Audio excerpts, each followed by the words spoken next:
Welcome back to Nosey by Nature. My name is Allie, and this is episode 2.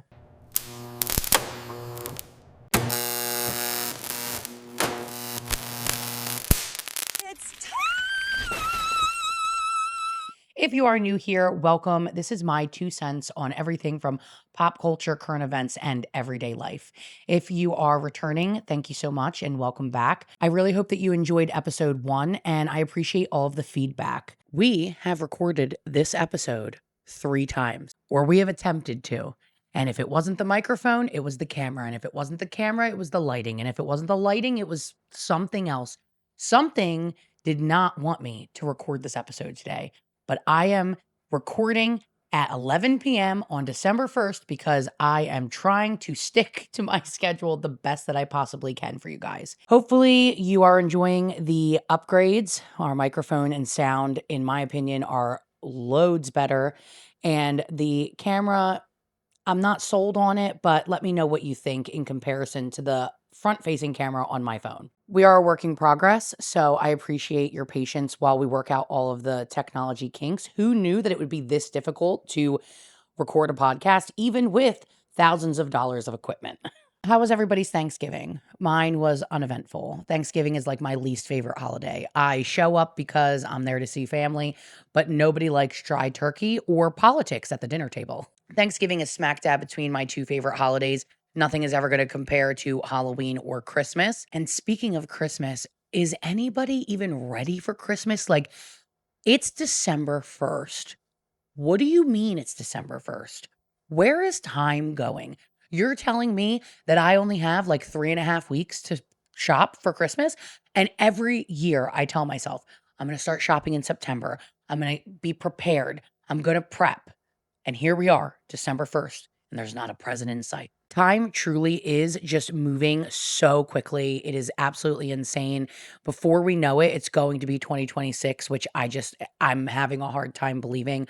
I am 33 years old, and it feels like the last 10 years of my life has gone by in a blink. This past weekend, we celebrated my son's 2nd birthday. He technically doesn't officially turn 2 until the 7th, but we celebrated a little early, and his birthday was so fun. It was bad to the bone themed. He had such a good time. Like, everybody was wearing Harley and like rock band shirts, and it was super fun. My daughter just turned 1 in November on the 5th, and we celebrated her birthday with a spooky one themed birthday. That was super fun as well. Her party was the day after Halloween, so it was literally perfect. It was like pastel Halloween vibes. I'll throw a couple pictures in so you guys can see. Them turning 1 and 2 is just truly showing me how fast time is going by. And I literally cannot wrap my brain around how I have a 1 and a 2-year-old. It feels like just yesterday we were going through our infertility journey and I was like convinced I was never going to have kids.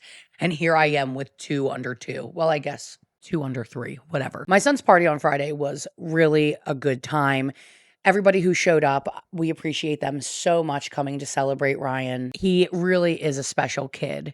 And at the party and at Charlotte's party, actually, we had a few people who RSVP'd yes and like just didn't show up or canceled last minute.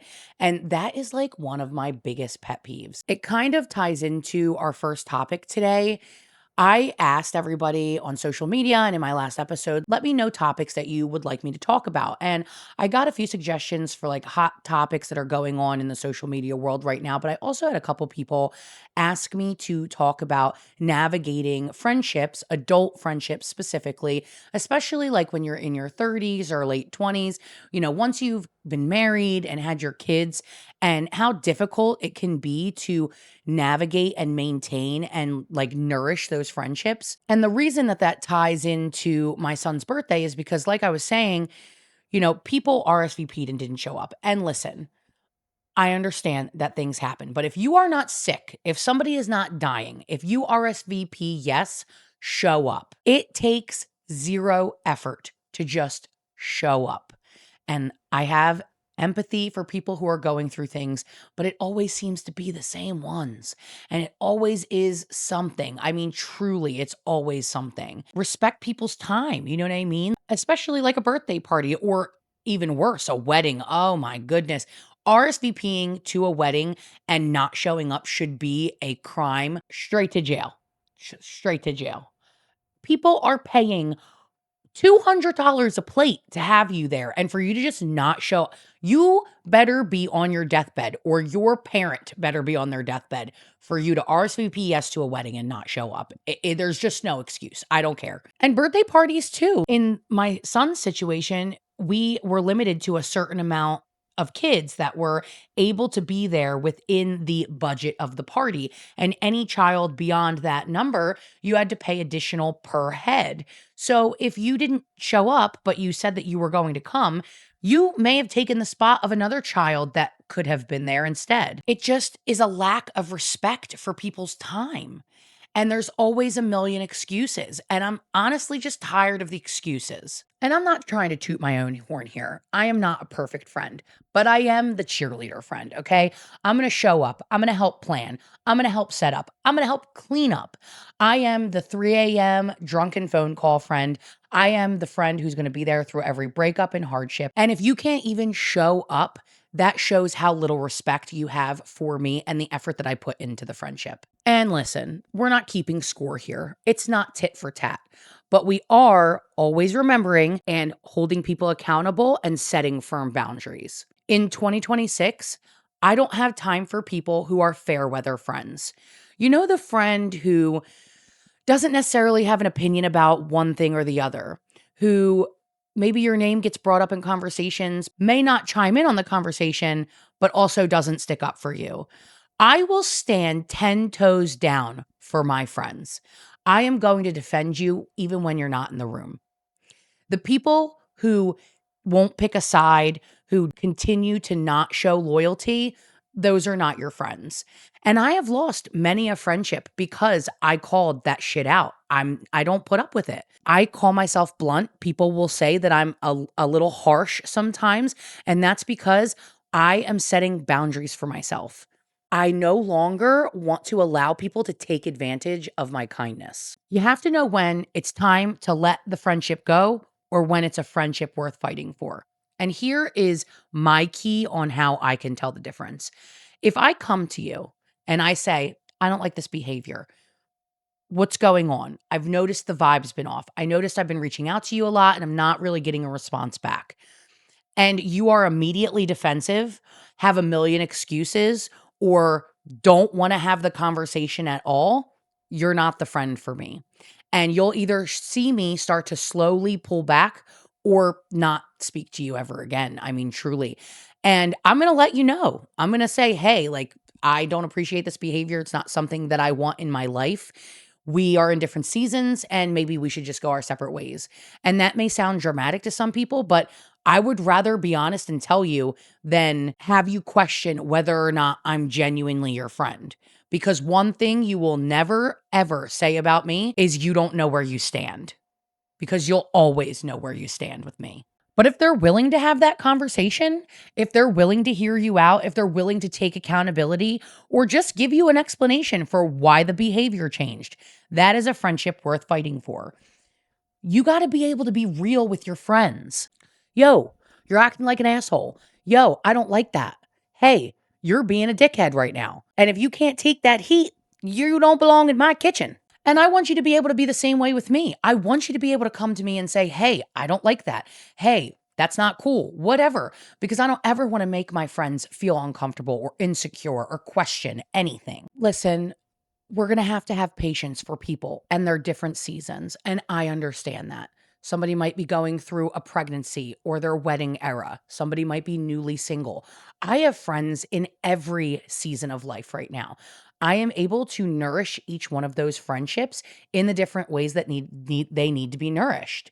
And if any of those friends ever came to me and said, hey, I feel a disconnect or something needs to change or whatever, I'm going to take that. I'm going to self reflect. And unless it's blatantly wrong, I'm going to try to understand where they're coming from and fix that issue. Some friends are meant to be in your life for a season, and some friends are meant to be in your life forever. I have noticed over the last few years that I have lost quite a few friends. And some may say, oh, well, that reflects what type of person you are. It doesn't. It doesn't reflect on me at all. Number one, because I ended those friendships. I had the balls to say, this friendship isn't serving me anymore. I had the balls to say, I don't agree with that type of behavior. Your morals don't match mine. Your values don't match mine.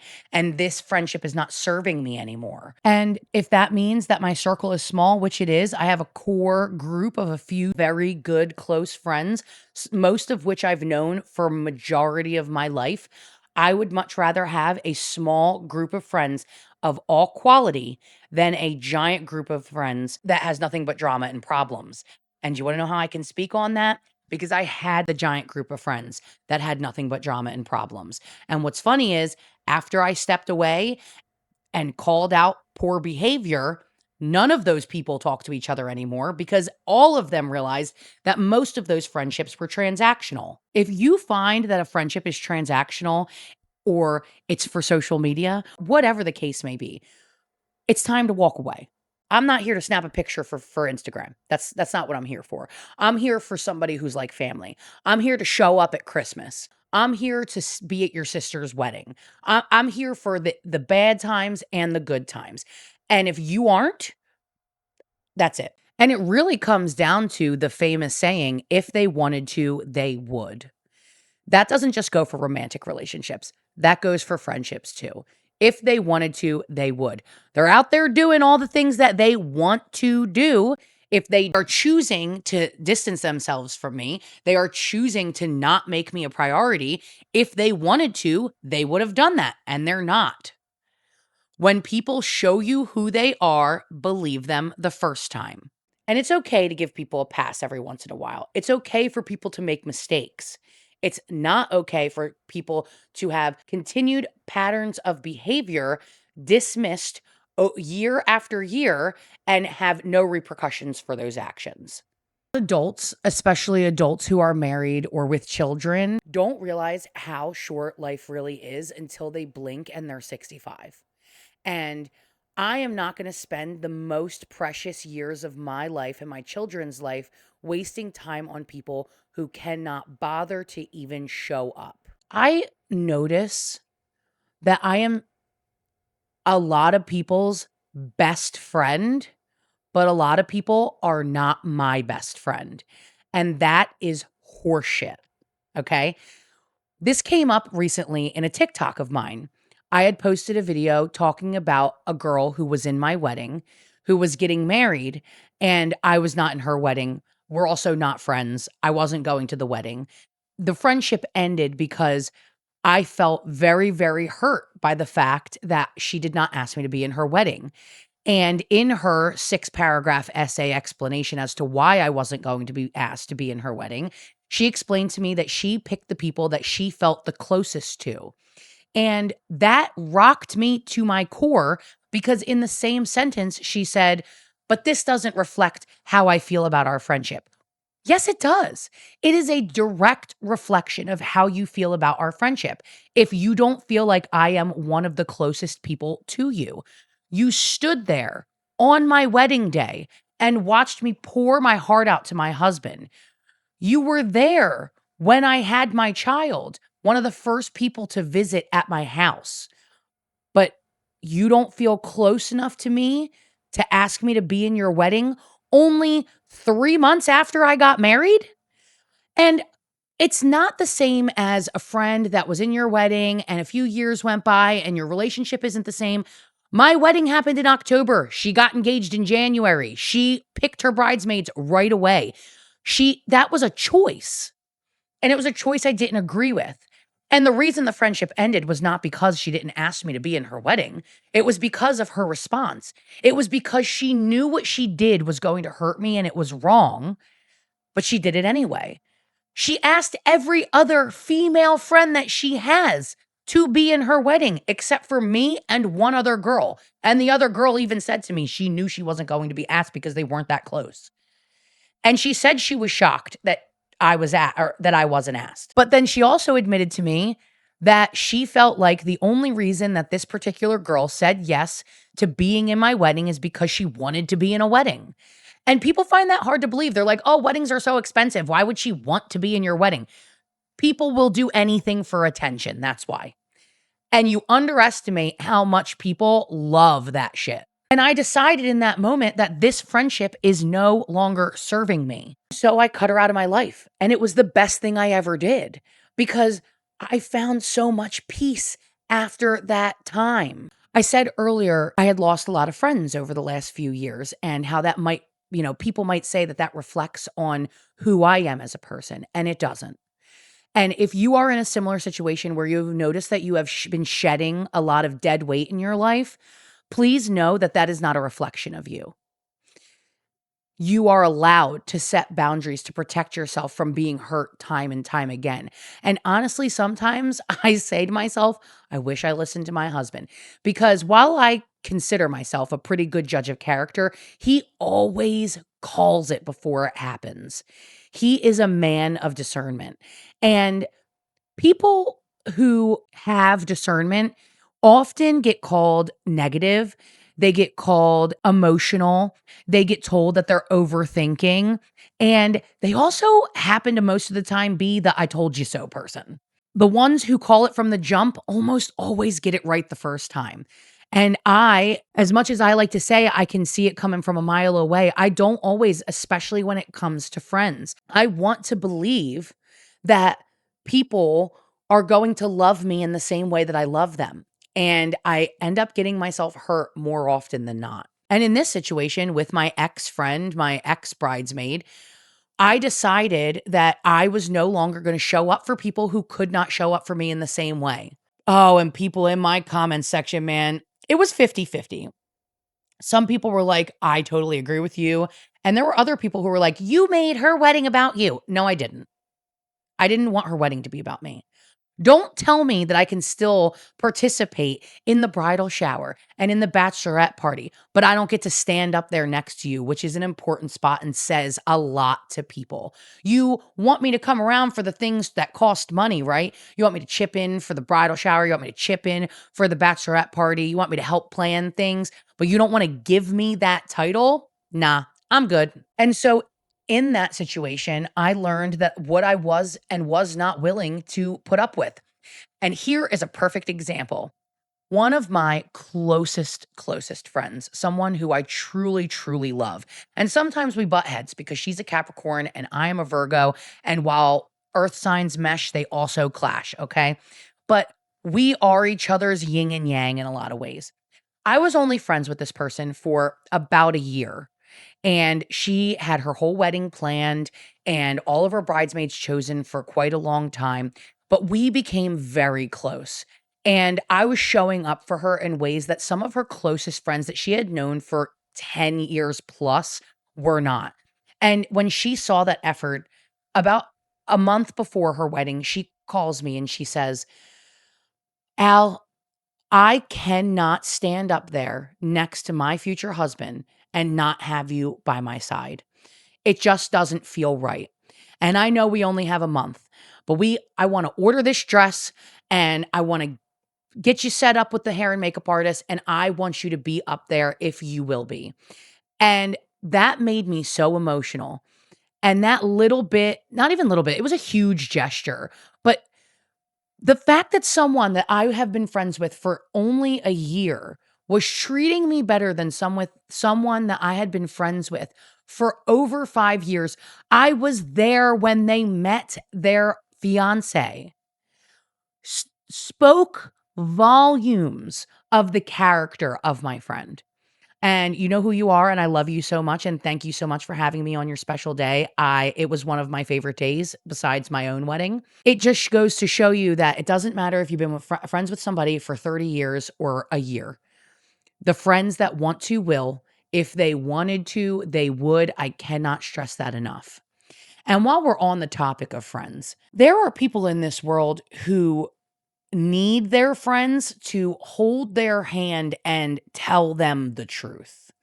And I'm not just talking about situations like, hey, I don't like your actions or whatever, like we've been talking about for a little while now. I'm talking about this video right here on TikTok that came across my For You page and I have been thinking about for days now. So, our second topic today has to do with a girl who has been with her partner for, I believe it was 14 years, and she is proposing to him. And that's what I mean by somebody, one of her friends, I don't know if she has any, but one of them needs to hold her hand and tell her to stop. I'm going to put this in 2 times speed because I can't do slow talkers, okay? If you can tell by my rambling, I cannot do slow talkers. At the end of the day, I'm getting ready to go in the shower, and it's finally hitting me that I'm proposing tomorrow to my boyfriend. And I know what everybody's gonna think, and I already know what everybody's gonna say, but honestly, I don't even care. I love him so much, and I know he loves me, and this is just something that I feel I have to do. I really want to get married. We've been together for 14 years already. He hasn't proposed. I know he wants to spend the rest of his life with me. He says it all the time. And we're in love, even after this long. So, All right. I'm going to stop her right there. We've been together for 14 years and I want to be married. And I know he wants to spend the rest of his life with me. He says it all the time. If he wanted to, he would. Here we are, full circle. Friendships, romantic relationships. If he wanted to marry you, he would have. If he wanted to spend the rest of his life with you, he would have. Why are we proposing to a man? Ma'am, this man does not like you. He doesn't like you.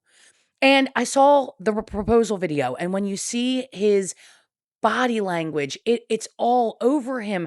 And I feel so bad for her. Why has no one pulled this girl aside and said, please do not do this? She has given this man children. She has given this man so many years of her life. And he can't even get down on one knee and propose after 14 years? Ma'am, he does not like you. why not? But I didn't actually think I would get nervous. I wasn't nervous. I've had this planned for about a month or so. Tomorrow is the anniversary of our very first kiss ever. And I plan on asking him to marry me tomorrow. On the anniversary of our first kiss. And you see how much effort she put into the meaning behind proposing to him on their very first, like on the anniversary of their very first kiss. And she's been thinking about this for a month. This is what this man should be doing for you. And you should not be excited or nervous to propose to him. You should be questioning why he hasn't thought to put 5 minutes of effort in to ask you to marry him. And there's no excuse. A courthouse wedding costs like $25. He does not like you. On the anniversary of our first kiss. Our actual anniversary is the beginning of December, and I was going to wait until then, but I feel like that's too expected, and I want him to be surprised. So tomorrow is the day. Nobody knows about this. The only one that knows about this in my family is my son. I feel like that's too expected. I don't think he's ever expecting you to propose to him. What are you talking about?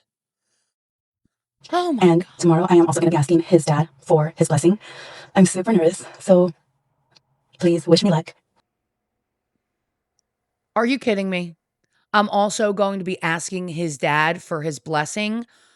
What kind of feminism, anti-feminism, ass backwards bullshit is this? Women have convinced themselves to settle for these trash ass men in the name of feminism. I swear.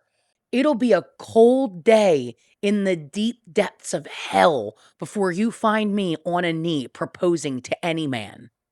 And I love my husband a lot, but if he couldn't put the effort in to ask me himself, it ain't happening. I would have left him about 10 years ago. Okay, that's the end of that video. Then later on, she goes to post the actual proposal. Hey, to Thanksgiving. So, hey, maybe we could make it to Christmas. She asked me what I wish for on my wish list. He didn't even go to kiss her on the mouth. It looked like she was hugging her brother. Hey, yo, we made it Thanksgiving. So, hey, maybe we could make it to Christmas. She asked me what I wish for. And she's so excited to show off this ring. Ma'am, I am embarrassed for you. Where are your friends? Somebody sit her down and tell her the truth. That man does not like you. And there have been so many commentating videos on this situation from men's perspective, women's perspective, and all of them have pretty much the same sentiment. If a man is not doing his manly job of asking you to be his wife, if he can't put that effort in after 14 years, why are you doing that job for him? Stop forcing people to marry you. And this isn't just directed at her, in general. Why are we forcing marriages? She said, "Oh, I know he wants to spend the rest of his life with me. He says it all the time." Okay, then why hasn't he put a ring on your finger? What is the reason? I'm gonna need some backstory. After 14 years and not one but multiple children, have you not proven that you are good enough to be married if you were good enough to birth his children? And the fact that he allowed you to get down on a knee and then gave you a half-ass side hug, couldn't even kiss you on the mouth, didn't even look excited. I am my flabbers are gasted, okay? I'm very rarely at a loss for words, and I don't even know what else to say. Women, please, if you have been with a man for many, many years, I'm talking 5 plus, okay?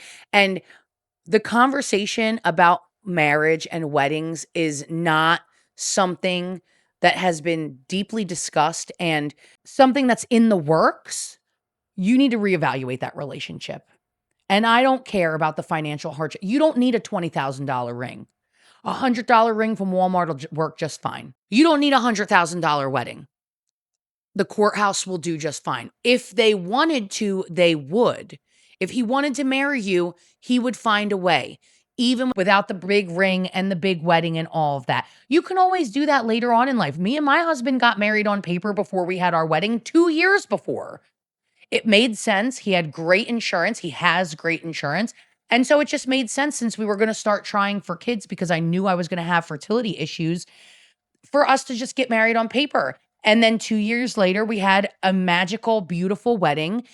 But I would never have pressured my husband to marry me. Now, I did set a firm boundary when I first met my husband. He's once divorced. So he had said that he didn't know if he wanted to get married. And I told him right from the jump, and this can be intimidating for people. I said, if marriage is not something that you want, then I don't want to pursue this relationship. And he said that it wasn't a hard no for him, but it would definitely take a lot of consideration. And after only a few months of dating, he made sure to tell me, like, marriage is something that he could see with me. If the relationship continued to progress the way that it was, there is no reason that he wouldn't consider marrying me. And then after 2 years of being together, he proposed. And then after 2 years of engagement, we got married that year, but after 2 years of engagement, we had our wedding. If you haven't heard of it before, there's something called the sunk cost fallacy. And a lot of people will use this to, not just in relationships, but in life in general. And basically, what it is it's this theory that I have put all of this effort, this time, this money into this thing already for so long. So I can't turn around. I can't change it now. I can't go back or start over new. I have to keep moving forward with this because I've already thrown so much of my life, my effort, and everything into this thing. So I have to keep seeing it through. The sunk cost fallacy has cost many people in mostly financial situations, which is where it came from. But in life situations like this, where they have convinced themselves that, well, I've been with him for 14 years and we have 2 kids together and we have all this stuff together and we've done so much life together and it doesn't make sense to start over now. Like, I can't start fresh. Like, it's going to be way too much work. Like, I want to see this forward. I want to see this through. It's a fallacy. You have convinced yourself that you have to move forward when you have ignored all of the red flags, the fluorescent red flags that this man does not want to be with you, because if he wanted to, he would have asked you a long, long time ago. Take Katie Maloney and Tom Schwartz, for example. If you don't know who they are, they were on a show called Vanderpump Rules, okay? And they had been together for 10 years. And for the first 4 seasons of that show, she was begging and begging and begging him to marry her. And there was all these reasons why. He didn't have a job, so he couldn't afford it. And there was all these different things. And eventually he finally proposed and they finally had this big wedding and all of that. And they ended up not very long after getting divorced. And she said to him, like, you never respected me, you never loved me, blah, blah, blah. And everybody said from the rip, like, This man cheated on you multiple times. He threw beer on you multiple times. He used and abused you financially. And you begged this man to marry you. And a big part of the reason was because of the sunk cost fallacy. She had convinced herself that moving forward with this man who did not respect her or love her the way that she deserved to be was easier and was the right move instead of starting over. If you find yourself in that situation, I cannot stress this enough. Please, please evaluate your situation. There is a man or woman, whoever, who is going to love you the way that you deserve to be loved. This is not love, people. Begging a man to marry you is not love. Don't be this girl. Do not propose to your boyfriend. And especially if it's been 14 years. Don't do it. I promise you. A real man is going to propose to you, and you're not going to have to beg. You're not going to have to ask over and over again. You're not going to have to question and wonder why they never did. Someone who truly loves you will never make you question. And for damn sure is never going to make you ask their father for a blessing. I mean, how humiliating for him. How do you feel like a man and allow your woman to get on a knee in front of you? I mean, I would feel like the world's biggest bitch. And the fact that that man's father didn't look at her in the eyes and say, my son does not like you, or he would have married you. Somebody needs to be real with this girl. Where are her friends at? See, this is what I mean. This is what bad friendships brings you, okay? Because if I was her friend, I would have looked her in the eye and been like, that man don't like you. Please don't do this. Do not do this to yourself. She obviously doesn't have any real friends in her life because they would have stopped her a long time ago. I don't really have much more to say about this. I think that this girl needs better friends in her life. And if she were to watch this podcast, which I'm sure she won't, I would say to her, go find someone who truly loves you and respects you and appreciates you, because there is someone out there. Like I said in last week's episode, I want to end every episode on a happy note. So here is my clip this week. And go! Go! If you have any suggestions for what we should call this segment, I'm really curious. I have been stewing on it and I just don't know what to call it. Jesse and Lily over at Do We Know Them call it We Love the Internet, but my clips, I don't want to be just clips from the internet. You know, a lot of times it's going to be clips from my life. I am open to suggestions on what to call that segment. I really hope you enjoyed this episode. I'm so grateful for you watching all the way through to the end. Again, if you're not already, please subscribe, turn on your notifications, like this video, and please comment. I am open to respectful discussions about both topics that we talked about today. Please be kind and nice to each other. As always, if you have any suggestions for future topics or anything that you think that I should talk about, feel free to leave them in the comments or send me a DM on social media. If you're not already following the podcast on TikTok and Instagram, you can find it at Nosey by Nature Podcast. And also be sure to follow me on my personal socials. It is Earth2_Alley on all social media platforms. Thank you so much for tuning in. I hope I'll see you next week, and I'll see you later. Bye.